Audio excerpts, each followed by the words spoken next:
முருகானந்தம் காங்கிரசுடைய மூத்த தலைவரும் மக்களவை எதிர்க்கட்சி தலைவருமான ராகுல் காந்தி இந்த விஷயத்தில் தன்னுடைய கருத்தை தெரிவிச்சிருக்கிறார். இது ரொம்ப உணர்வு சம்பந்தப்பட்ட விஷயமாக இருக்கு, மக்களுடைய பக்தருடைய மனதை இது காயப்படுத்தியிருக்கிற விஷயமா இருக்கு. உரிய விசாரணை நடத்தப்பட்டு உண்மை விரைவில் வெளிக்கொண்டு வரப்பட வேண்டும் என்றும் அவர் வலியுறுத்தியிருக்காரு.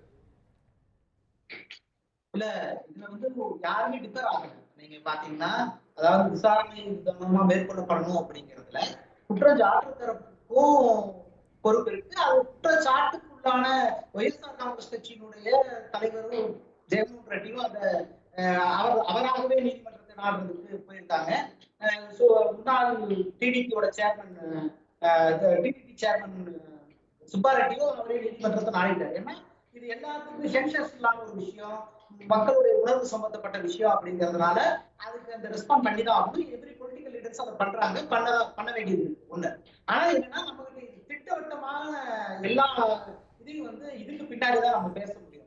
உரிய விசாரணை நடத்தப்பட்டு நீதிமன்றத்துல வந்து தவறு நடந்திருக்குதா இல்லையாங்கிறத ஏன்னா நீதிமன்றத்தை அவங்க நாடிட்டாங்க. நீதித்துறைக்கு வெளியே ஜுடிஷியருக்கு வெளியே வந்து ஒரு விசாரணையில இது பண்றதுக்கு முன்னாடியே எல்லாருமே நீதித்துறை நோக்கி நகர்ந்துட்டதுனால இங்க அவங்கதான் வந்து அடுத்த கட்ட சோதனைகள் வழியாக அடுத்த கட்ட விசாரணைகள் வழியாக அதை உறுதிப்படுத்த வேண்டும். அது அவங்களோட கடமை செய்ய போறாங்க விசாரணை அமைப்புகளோட. முருகானந்தம் சார், உங்க ஆடியோ சரியா கேட்கல, கொஞ்சம் உங்க அந்த ஆடியோ மியூட் எடுத்து விடுங்களேன், போன் ஆடியோ மியூட் எடுத்து விடுங்க. கேக்குது மியூட் எடுத்துட்டு தொடருங்க. ஓகே ஓகே, இப்ப கேக்குதுங்களா? உங்களுடைய போன் ஆடியோவை மியூட் தொடருங்க. ஓகே, இப்போ வந்து எனக்கு அதான் எல்லா ஜுடிஷியரி நோக்கி போயிட்டதுனால இனி அவங்க தீர்மானிப்பாங்க. இங்க அதுக்கு முன்னாடி வந்து நமக்கு சில விஷயங்கள் இருக்கு. என்னன்னா இது இப்ப பொலிட்டிஷியன்ஸ் ஆகிருக்கு. இந்த பொலிட்டிஷியன்ஸ் ஆகிருக்கிறதோட பின்னணி இருக்குல்ல, இதை வந்து நோக்கத்துல வந்து டிடிபி இதை முன்னெடுக்கிறாங்க அல்லது சந்திரபாபு அது எந்த இதுல இருந்து எதிர்கட்சி தலைவர் இருக்கக்கூடிய ஜெகன்மோகன் ரெட்டி மறுக்கிறாரு. அதை ஒட்டி செட் பண்ணப்படுற நிறைய இதை பத்தி தான் இப்ப நம்ம டிபேட் பண்ண வேண்டிய இடத்துல ஒண்ணு. ரெண்டாவது முன்னாடி நம்ம கிளாரிபிகேஷன் பண்ணிக்க வேண்டியது என்னன்னா, அதாவது ஒரு உணவுப் பொருளை வந்து தர கட்டுப்பாட்டு சோதனை அப்படிங்கிறது ஒன்று அதுல பயன்படுத்தப்பட்டிருக்கிற மூலப்பொருட்களுடைய தரத்தை பத்தி பேசுறது, அது தரத்தை பத்தி பேசுறது. தரம் இது என்னன்னா அது உரிய அளவுல வந்து உணவுக்கு வந்து என்ன சொல்றது, மனிதன் உட்கொள்ளக்கூடிய தகுதியில் உள்ள பொருட்கள் சரியான அளவுல அதுல சேர்க்கப்பட்டிருக்கிறதாங்கிறது ஒரு வகையான தர சோதனை. அதுல எல்லா எந்த விதமான உணவுப் பொருட்களை எடுத்துக்கிட்டாலும் குறைந்த அளவு ஏதாவது. முருகானந்தம், நம்ம தொடர்ந்து பேசலாம். ஒரு முன்னாடி செல்வம் ஒரு கேள்வியை முன் வச்சார் திரு பெரியரிடம், அவர்கிட்ட போயிட்டு திரும்ப நான் உங்கள்கிட்ட வர்றேன்.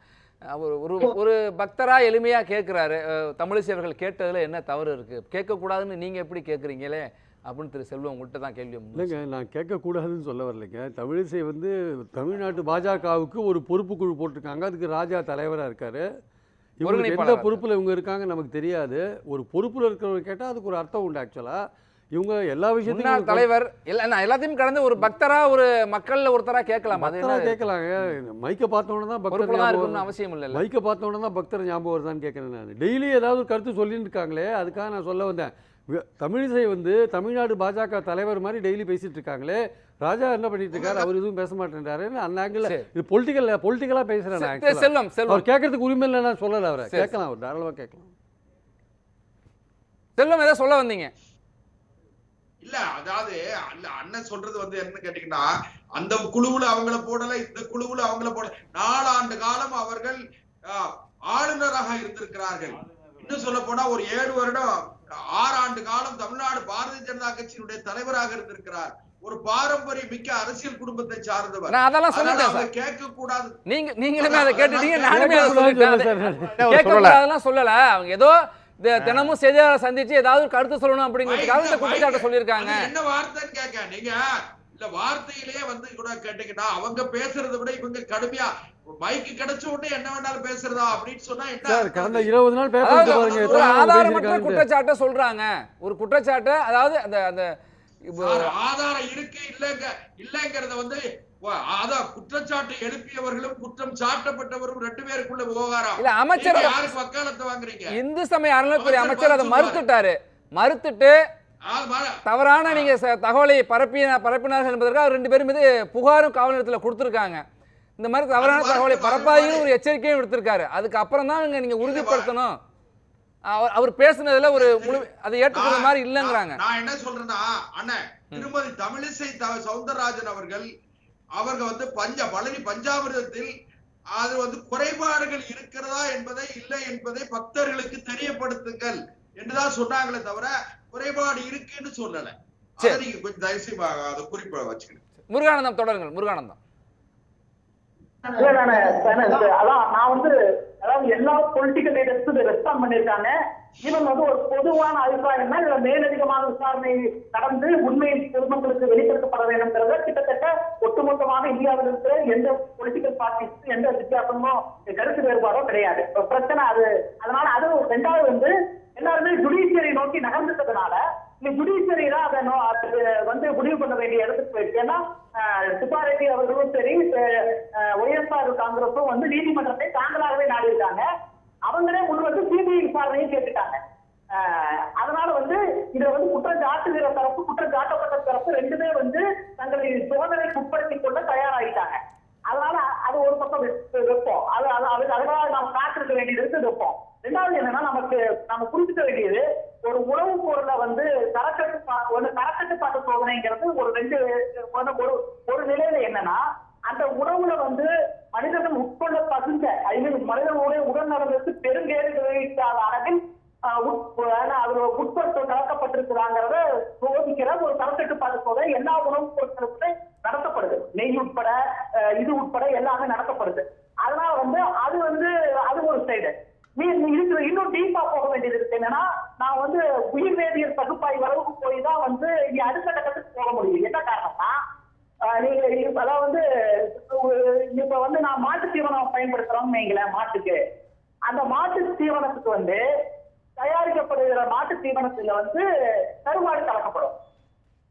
அந்த பால் ஈல்டுக்காக இந்த மாட்டு தீவனத்துல கருவாடு இருக்கு. அதோட இன்கிரீடியன்ஸ்ல கருவாடு இருக்கு.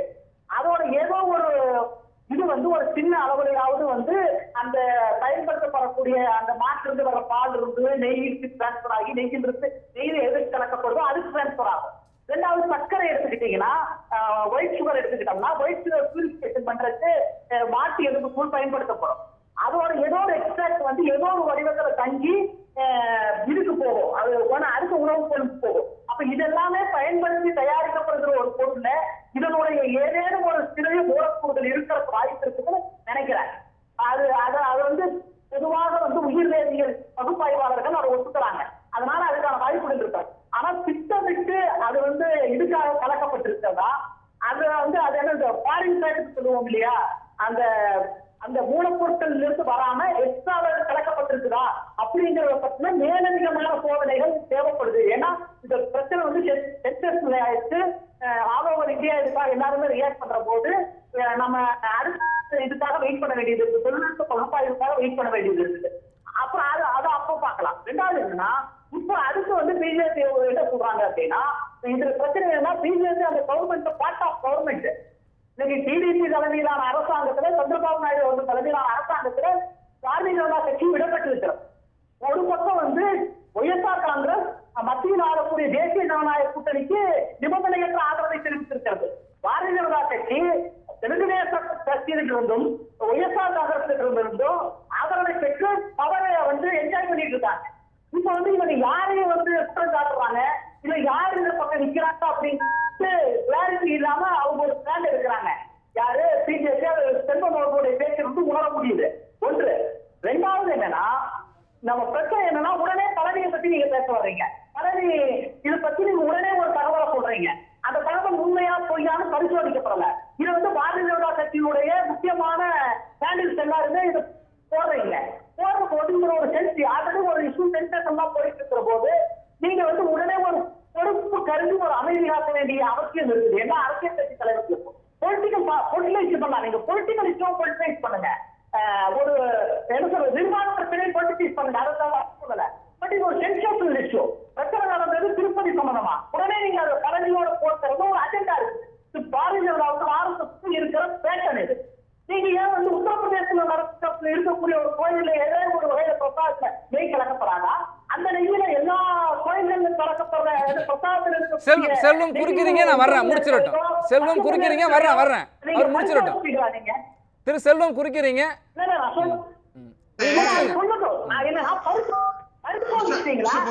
மற்ற மாநிலங்கள்ல ஏதாவது நடந்துட்டு இருக்கக்கூடிய கோயில் பிரசாதங்கள்ல இருக்கிற தரக்கட்டுப்பாட்டை பத்தி பேசிட்டீங்களா? ஏன் உடனே பழமையில வந்து போறீங்க அப்படிங்கறதா இந்த கேள்வி. சரி முருகானந்தம், சரி முருகானந்தம், இந்த பிரச்சனைகளுக்கு பிறகு பவன் கல்யாண் ஒன்றை தெரிவிச்சிருக்காரு. இந்த பிரச்சனை என்பது தேசிய அளவிலுமே இருக்கு. அப்ப தேசிய அளவில் சனாதன தர்ம பாதுகாப்பு வாரியம்னு ஒன்று அமைக்கணும் அப்படிங்கிற ஒரு தேவை ஏற்பட்டிருக்கு அப்படின்னு பவன் கல்யாண் சொல்லியிருக்காரு. ஆந்திராவுடைய துணை முதலமைச்சர் குறிப்பிட்டிருக்காரு. பாஜகவுடைய கூட்டணி கட்சி, அவங்க மத்திய அரசுலயும் அங்கம் பெற்றிருக்காங்க, மாநில அரசு. அந்த அவருடைய அந்த கோரிக்கை என்பது வேறு. நீங்க கூட ஒன்று சொல்றீங்க, பாஜக RSSனுடைய உள்நோக்கம் ஒன்று இருக்கு அப்படின்னு சொல்றீங்க. இப்படி அப்படி ஒன்று சொல்றப்ப பவன் கல்யாணுடைய இந்த கோரிக்கையும் கேள்வி எழுப்புது இல்ல. இந்த கேள்விகளெல்லாம் நம்ம விரிவா பேச போறோம். முருகானந்தம், உள்நோக்கம்லாம் எதுவும் இல்ல, நீங்க தான் உள்நோக்கம்னு உள்நோக்கத்தோடு சொல்றீங்கிறாங்க.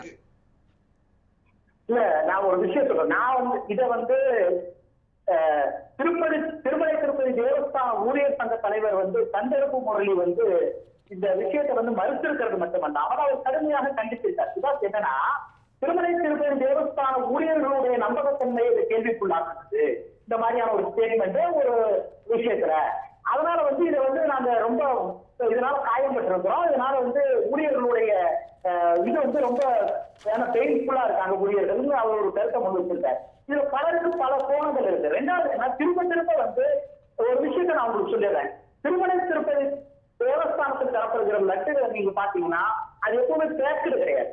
அது வந்து மற்ற கோயில் பிரசாதங்கள், இப்ப பழனியில் இருக்கக்கூடிய பஞ்சாமிரதமோ திரைமாவோ அது பாத்தீங்கன்னா பேக்கடு எல்லாமே எல்லாருக்குமே எக்ஸ்பிரி டேட் இருக்குது, மேனுஃபேக்சர் டேட் இருக்குது, எப்ப காலாவதி அவங்க ஒரு குறிப்பிட்ட காலத்துக்கு இருக்கிற தரவுகள் இருக்கு. ஆனா வந்து திருமலை திருப்பதி தேவஸ்தானத்துக்கு தரப்படுகிறது பிரசாதம்ங்கிறதுனால அது பெரும்பாலும் வந்து உடனுக்குடன் வாங்கப்பட்டிருக்கு, டிமாண்ட் அதிகமா இருக்குங்கிறதுனால அது வந்து பெரும்பாலும் வந்து திருமலை பிரசாதத்தில் கலக்கப்படுகிற இது மூலப்பொருட்களுக்கு பற்றி கலக்கப்பாட்டை பத்தி பேசுற முற்படும் போது திருமலை திருப்பதி தேவஸ்தானத்துக்கு இன்னொரு கடப்பாடு கொடுக்கலாகுது. என்னன்னா, அவங்க தரக்கூடிய லெட்டா தரக்கூடிய பொருள் வந்து எவ்வளவு நாளைக்கு வச்சு சாப்பிடலாம், அதுக்கு ஒரு மேனுஃபேக்சர் டேட் என்ன, அதோட எக்ஸ்பிரி டேட் என்ன, எதுக்கு பிஃபோர் இந்த டேட்டுக்கு போது சாப்பிடுறது பெட்டர் அப்படிங்கிற அளவுல வந்து இதோட பேக்கிங் சிஸ்டம் உட்பட எல்லாமே மாற்ற வேண்டிய நிர்பந்தம் வந்து இன்னைக்கு திருமலை திருப்பதி தேவஸ்தானத்துக்கு வந்திருக்கு.